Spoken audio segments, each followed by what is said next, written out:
My name is Kelly Allen. I'm a reception teacher at Fairstead House School, where I've been for the last 6 years.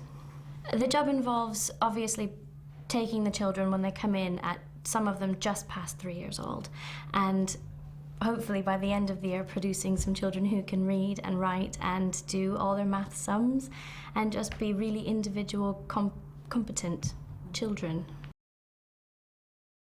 I think I've always wanted to be a teacher. I love being with children, working with children, chatting with children, playing.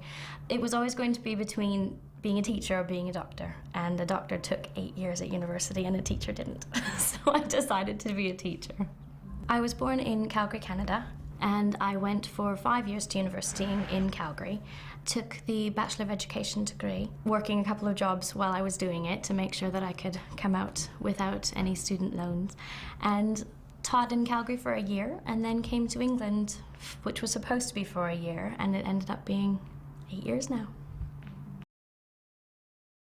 I think I learned that a lot of life skills aren't taught at university, that it's its own little bubble of I don't know, it's like a little cocoon for people, and it's a very safe place to be, and you can be tested and you can be pushed and you can really flourish. But one of the first things I would say about university is I think I could have done with a practical course, where they would have said to you, this is how you set up a classroom, this is how you take a register, these are the things you need to do in the morning, which would have been helpful because they gave us all this wonderful ideology and theology almost about teaching and children.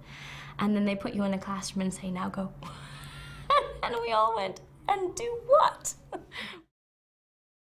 I think the turning point came in deciding that, yeah, I'll go for the interview and see if they want me to go and teach abroad. I think that would be great. My cousin was teaching in Korea, and he said, it's great fun, come for a year. So I was going to stop over in England for a year and then go to South Korea and teach with him. And I absolutely love it here, and I haven't left since.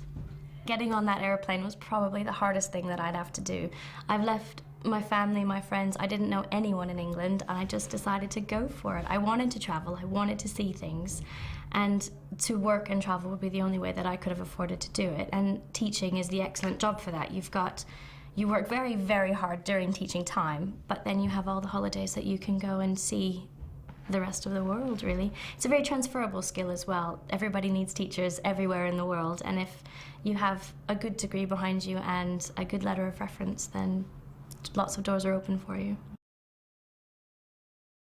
I came over to work in a school outside of London, in Harlow, and I stayed there for a term. And then I came to Cambridge for a day, which was a lovely day out, and thought, this is where I want to be. So I lived in Cambridge, and I sort of stumbled into the job at Fairstead House because Debbie, the headmistress, was at my agency looking for a reception teacher to do a maternity leave cover. I was rung while I was having coffee in Cambridge, and the lady said, would you like to come down for an interview right now? And I said, well, okay, but I'm in no way dressed or prepared for an interview.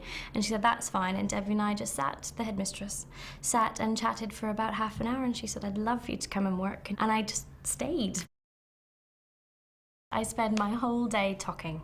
We talk to the children, we tell stories. If they talk to us, we speak back to them with using appropriate grammar and all of that, and we just talk all day long. So on the days off, it's very nice to go for a nice long walk or just to have a quiet chat with a couple of people instead of with 23 children. Because when you're a teacher, you don't stop. You get in. I get in at 7:30 in the morning, and I don't sit down until gone 3:30 in the afternoon. We just go all day long. So it's quite nice to just relax.